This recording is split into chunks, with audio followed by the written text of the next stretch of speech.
Value Farm family, welcome back to another episode of The Farm. If you're new here, you are most welcome. Please consider subscribing if you haven't already, and also turn your notification bells not to miss out on any episodes of The Farm. And of course, to all our returning subscribers, thank you so much. Asante sana and karibuni to Value Farm. We are back at The Farm. As you can see, it's a beautiful day, and we are so glad that the Lord is blessing the animals at The Farm. They're multiplying, they're looking good so far. I also have my co-director here on standby, who is going to say hello to you guys straight from South Africa. Hey.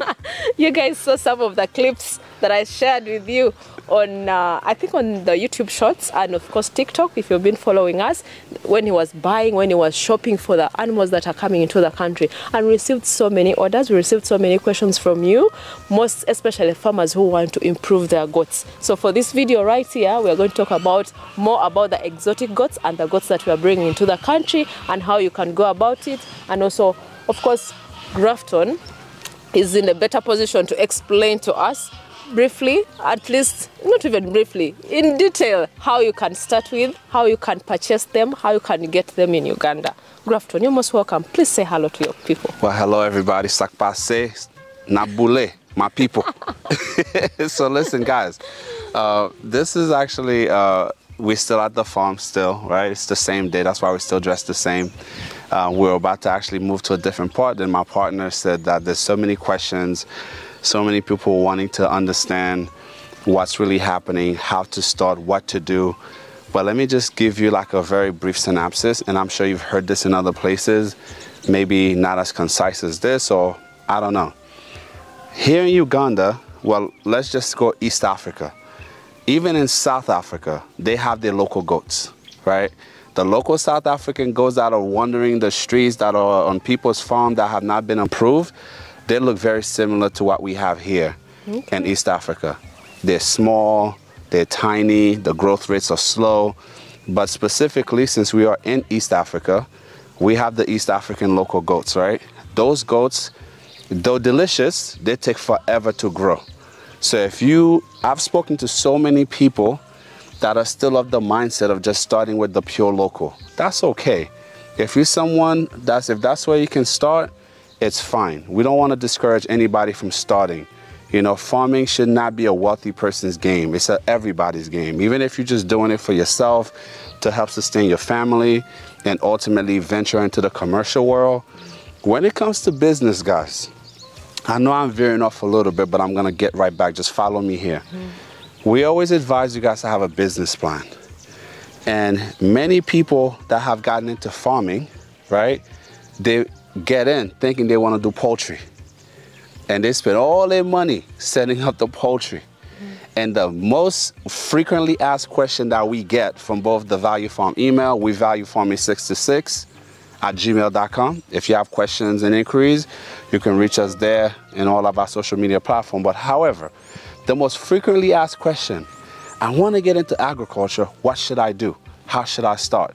And many of you, some of you have gotten very fortunate that you've done it with poultry, but the few that have succeeded with starting out with poultry, there's about 10 times more of you who took that route and got burned severely. Most people think raising chicken is the easiest thing to do. You get your birds, you feed them for 4 months, boom, you start to get your eggs, everybody's happy. But they don't account for losses. They don't account for the fluctuation in the market for the price of feed. They don't account for the fact that when you have staff, some of them might have sticky fingers, the level of commitment you need to make for your birds. Because let me tell you something, raising chickens might seem easy, but it's actually one of the more difficult entry point into the business that we're in. Now, let's get back to goats. Goats could also be tricky if you end up purchasing the wrong breed. What do I mean by that? The East African local goat here, you can get it very, very cheap. And if you've been watching us long enough, we always tell you guys, when you go cheap, sometimes cheap is the most expensive. Most people just want to go that route. That's how their grandfather have done it. That's how their great-grandfathers have done it in the past. You go around the street, go to the market day, pick up goats as many as you can, take them back to your farm, and boom, now you're into goat farming. It doesn't work like that. And for many of you over the years, you've suffered tremendous losses because of that approach. It's not your fault. It's just simply the way that you were taught, simply what you've seen. But if you want to go from being a passive farmer, somebody who's doing it as a hobby, then you want to get into commercial farming, well, then you need to step your game up. You need to make sure you have the right breed and forget the numbers, because that's the number one thing I want to make sure I impress upon you guys. Most people want to get up to 1,000 goats, 2,000 goats, 500 goats. That should not be your focus. Your focus should be find the best breed for yourself, for your region, okay? And you focus on that, because having large numbers of goats that are gonna be dying on you, like the rain is falling out of the sky during rainy season in East Africa, is not a fun experience. I don't care if you spend $30 buying those goats, let alone $300 to buy those goats, right? When your animals are just dying, right? It's not a fun experience. Now, there's a reason for that. And it's not just medication. The type of breed that you get, there are specific traits that are bred into some of these animals, right? For example, some people are fans of the Kalahari Reds, the red goats. The Kalahari Red is its own breed. The DNA makeup is very different. Though people like to bunch them in together, the Kalahari Red is its own breed. The genetic makeup is very different of that of the standard boas, right? Because their adaptability is very different. They're not as delicate. They're very strong. And the good thing with the Kalahari Red breed, personally, from what I know and from what I've seen and experienced in the past, their level of adaptability is second to none. Now, many of you have not seen them. Many of you think they look weird because they're red. They're red in color. But the truth is, the Kalahari Red breed is actually one of my personal favorites. I've always wanted to get them. And my partner here can tell you, since we started this farm, we've been tracking down people. Kenya, here in Uganda, to get us those goats. It's been so difficult to find. That was part of the reason why we actually ventured out to South Africa. We made some really good connections. We have some good partners over there that are actually reputable people that can actually get us the best breeds. And that's what we've done. That's how we've imported here into the country. Now, in terms of how many you should start, that's all based on your pockets. You understand? Because those goats are not cheap. However, if you can get that one lead buck on your farm, that's gonna take even an East African Mubende here, or local here, instead of it needing to be 18 months to 2 years old before it can actually conceive, and forget coming to maturity. Some might even take up to almost 3 years for you to get about 15 to 18 kgs if you're lucky, more on the 12 to 14 kg range with the local goats, right? When you get a Kalahari Red buck at 8-10 months, that's walking around with about 110 up to 130, sometimes 140 kgs of pure muscle. The growth rate change, the genetic makeup of your breed change. So even though you may start out with that Mubende, the moment you get that incredible buck, you no longer have just a Mubende. You have an improved Mubende, which is no longer a Mubende. It's not finding itself in the category of being a cross because it's been improved. Because now that cross, those offsprings, the growth rate is gonna allow it to mature quicker, conceive faster, and when you're in the game of multiplication, the quicker you can actually multiply, the better off you're gonna be in the long run. Because you don't wanna hold on to your goat for 18 months before you can actually cross it and start to reproduce. I know most of them have been asking us, now you're bringing these breeds right here. Are they going to really adapt? Are they going to survive? You guys have seen at Value Farm. We've got these goats, I think even from last year, we were having these goats right here. And we're not complaining, we are taking good care of them. The feeding is being proper, we know how to feed them properly. And of course, whoever purchases from us, we give you the feeding formula, how we take care of them, how we treat them as well. For the weather, they can survive in Uganda. Ugandan weather is like a dream come true. For those of you that's never been to South Africa, I like the country, I like the infrastructure, I love the people, I love the food. But when it comes to agriculture, Uganda has what's called, in the gaming world, they call it broken. Like the most unfair advantage in life, and I'm sure you guys have heard me say this to you before, is the advantage that you don't have.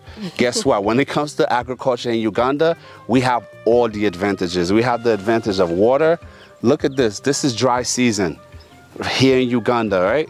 The rainy season is over, but you're not gonna see anything brown behind us, okay? Especially when it comes to foliage, right? So when it comes to that, we have the perfect climate.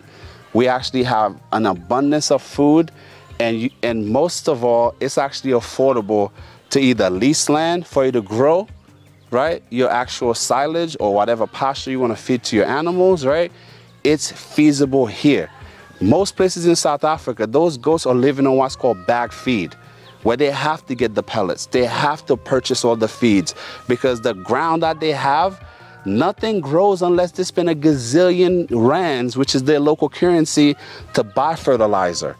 In fact, the irrigation part of it alone, you see people with land, they might have 50 acres of land, but you might only see them cultivating just 3 acres because that's all they can actually irrigate. Wow. You don't have those restrictions here in East Africa. You don't have those issues here, right? So let's get back to the specific type of goats that will do well for you. It's just a matter of preference. You understand? Some people just love the whiteness and the quality of meat of the Savannah goat. Their mothering skills are tremendous. Same thing could be said about the Kalahari Red as well.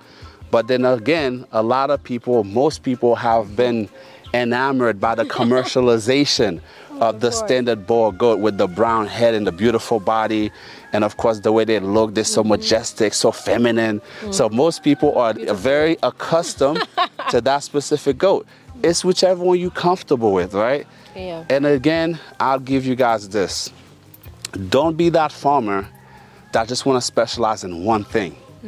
There's no law that says the Kalahari Red goats cannot cohabitate with Savannah goats or vice versa. You understand? And so you have to be open-minded. You have to do your due diligence. You have to make sure. Many of you out there are so price conscious. You love to look for somebody that's going to give you a discount. Even if it's just $20, you go with that person. But here's the truth.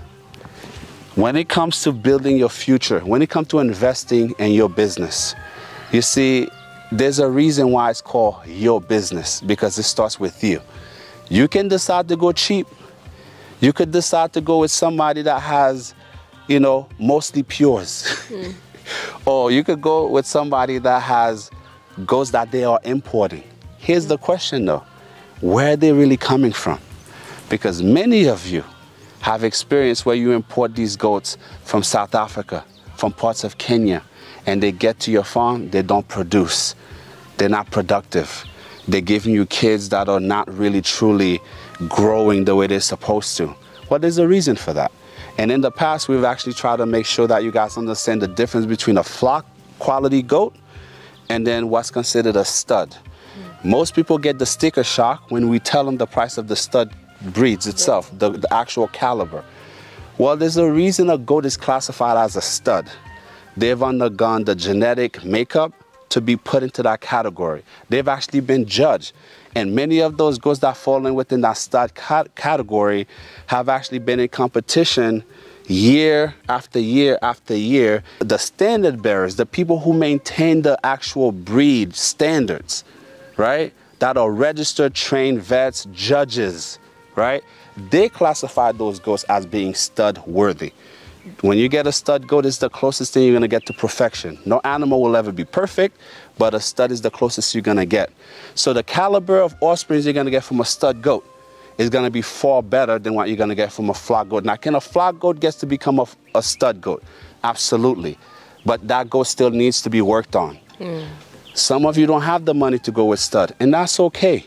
You can start with the flock and work your way to the stud. But I will tell you this, no matter what you do, how many times you shake the duck's feather, if you have the opportunity to get a flock buck versus a local buck to put on your female flock here in Uganda or anywhere in East Africa or anywhere around the world, guess what? You're gonna have to pick that flock buck 100 out of 100 times. Because even though that flock buck is not perfect or it's not as great as the stud buck, it's gonna do a far better job of changing the DNA makeup of your local breeds and your community. True. And another thing I'll leave you guys with, and I was actually very shocked when I found this out. In fact, 99.9% of the stud animals that you get, they are far more resistant to diseases. They don't get sick as frequently, obviously. Their growth rate is much faster. And from the time their offsprings are born, you can tell the difference between a stud quality offspring versus a flock quality offspring. True. And so sometimes people may see Tina carrying a goat that look like it's 6 months, the Savannah kid, and it's only barely 2 months. And then you're like, wow, there's no way that kid is just 2 months because it looked like it's 6, 7 months old. True. There's a reason for that. That goat came from stud stock. So I know that was a long-winded answer. I just wanted to be as thorough as possible. You know what? That brings me to one of the clients that contacted me yesterday. They wanted to buy a buck from us. They can. Of course, they reached out, they saw the post, and they're like, oh, I saw Grafton is in South Africa. You guys are bringing goats. I was like, yes, goats are already in quarantine. We are bringing some of them right here. I was like, I need one buck, a pure one. I was like, okay. How much? I told him the price. I was like,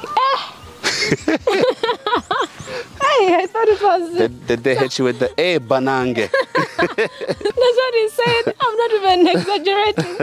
I said, yeah, that is the price. Right. Then he was like, you know, I had a pure buck at my farm because they had goats. I was like, I already have like my 200 goats already, but I wanted to put in a better buck from at least from South Africa or from you guys. So it was like I had a pure buck I bought from someone, but I realized the guy told me it was a pure one, but the it was a lie. Yeah, kids that are being produced are really very little, very skinny, and I think it's not the right one. I was like, how much? I asked him, how much did you buy it?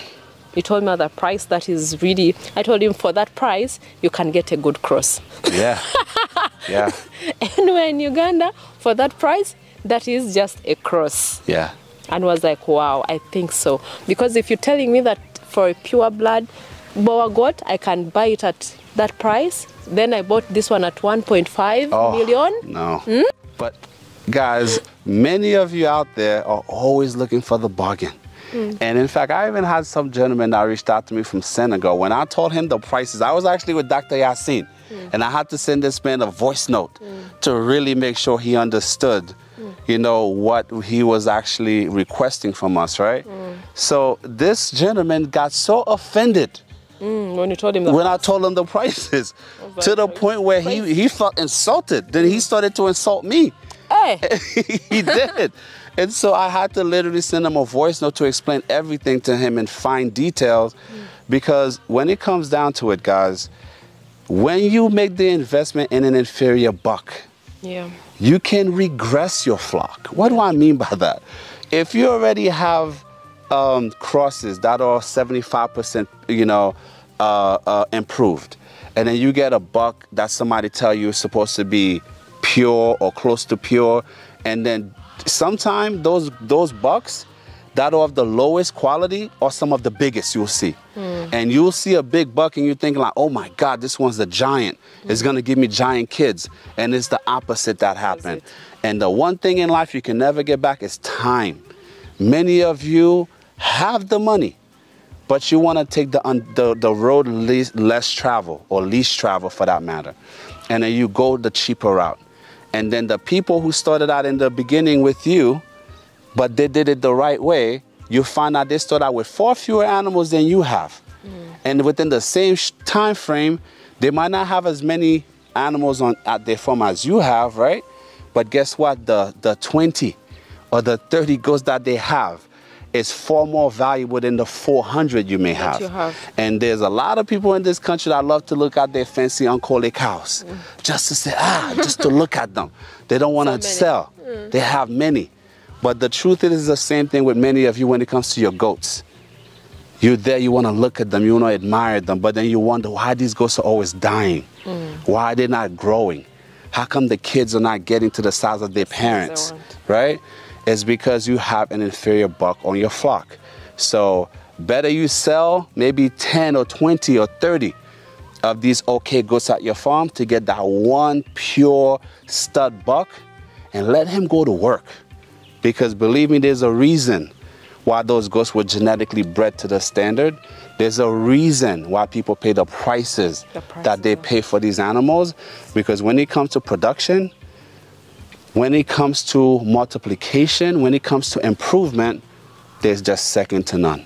And it's not just with the goats now. It's the same thing with the sheep. And if you guys have been following our journey, you know how passionate we are about sheep farming. And since we've started that process, we also have quite a bit of Dorpers here that are actually ready to come to your farm. So if you're serious, you want good quality Dorper sheep, you reach out to us, reach out to Tina, reach out to myself, and we'll make sure we get you guys squared away with that as well. Thank you so much, Grafton. I know most people, we have also so many questions on sheep, but for this video, this is quite enough, and at least you've answered. I've tried. You've tried to really, you've answered, not even tried. You've really answered most of the people who have been reaching out, asking about these questions, asking about how to go about it, how to get these goats right here, and why they should really invest. I think you've got the answer right here. But I really appreciate all of you who have watched up to this point. Just give us a thumbs up. Share with your friends and family. If you haven't checked out our social media platform, please go check out. Instagram is Value Farm.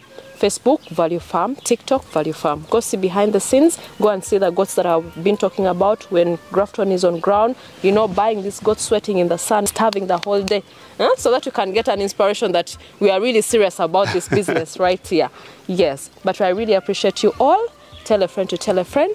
Till next time. Bye. Bye.